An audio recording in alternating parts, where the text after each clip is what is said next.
Hello అండి. అందరికీ నమస్కారం. ఈరోజు పోలీస్ వర్గం నోము యొక్క విశిష్టత, దాని కథను తెలుసుకుందాము.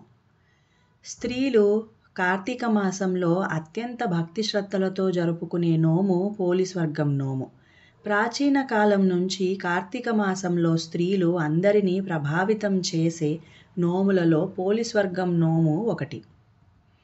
ఆశ్వయుజ అమావాస్య మొదలుకొని కార్తీక అమావాస్య వరకు ప్రాతకాలం లేచి నదీ స్నానము చేసి దీపములను వెలిగించలేని వారు ఈ పోలీస్ వర్గం నాడు తెల్లవారుజామునే లేచి నదిలో స్నానమాచరించి అరటి దొప్పల్లో దీపములు వెలిగించి వదిలిపెట్టిన ఎడల కార్తీక మాసం అంతా తెల్లవారుజామున నదీ స్నానం ఆచరించిన ఫలితము, దీపములు వెలిగించిన ఫలితములు కలుగును.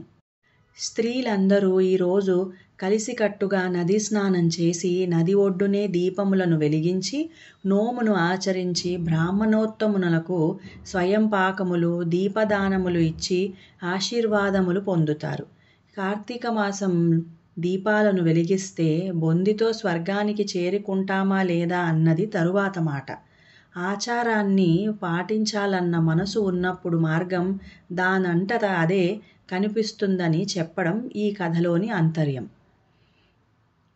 పోలమ్మ భక్తికి మెచ్చిన పరమశివుడు ఆమెను పుష్పక విమానంపై స్వర్గమునకు తీసుకువెళ్ళే వృత్తాంతమే ఈ పోలీస్ వర్గం నోము కథ. ఇంకా ఈ పోలీస్ వర్గం నోము కథ ఇప్పుడు మొదలు పెడుతున్నాను.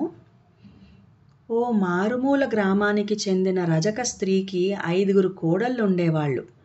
ఆ 5 కోడళ్లలో చివరావిడ చిన్నది అయిన కోడలే పోలమ్మ. చిన్నప్పటి నుంచి కూడా పోలమ్మకు దైవభక్తి ఎక్కువ. పువ్వులు కోయడం, పూజలు చేయడంతోనే ఆమెకి కాలం గడిచిపోయేది. పెళ్లి జరిగేంత వరకు దైవంతో ఆమె ఏర్పరచుకున్న అనుబంధానికి ఎలాంటి ఆటంకం కలగలేదు. కానీ పెళ్ళైన తర్వాత ఆమె ఆనందానికి గండిపడింది. పువ్వులు కోయడానికి, పూజలు చేయడానికి, అసలు గుడికి వెళ్ళడానికి కూడా వీలు లేకుండా పోయింది. అందుకు కారణం ఆమె అత్త. సాధారణంగా ఇంటి కోడలికి దైవభక్తి ఎక్కువగా ఉంటే ఎవరైనా మెచ్చుకుంటారు. కానీ పోలి విషయంలో అది తారుమారయ్యింది. పోలి అత్తకు తాను మహాభక్తురాలిననే గర్వం ఎక్కువ.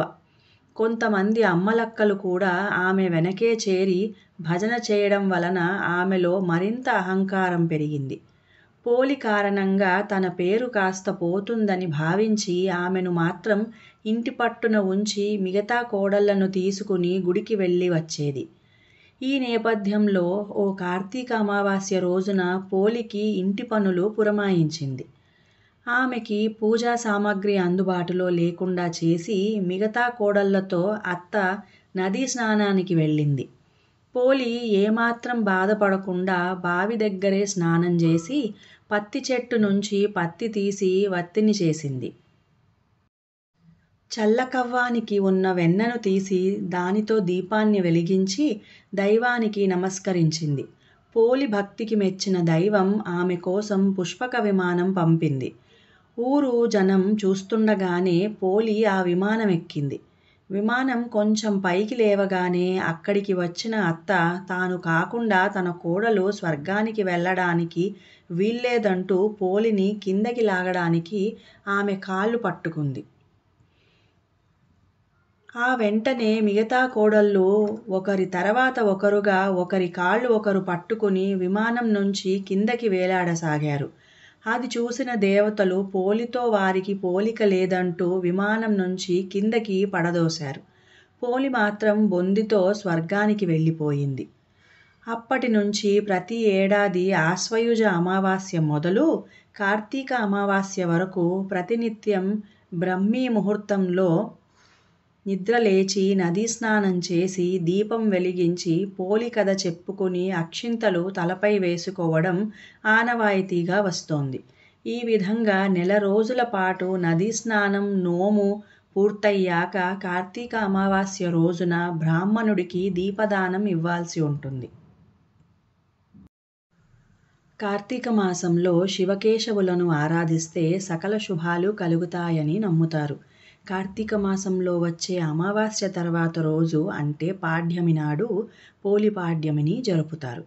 చక్కగా దీపాలు పెట్టి భక్తితో పూజ చేసుకోండి. ఇంకా సెలవు.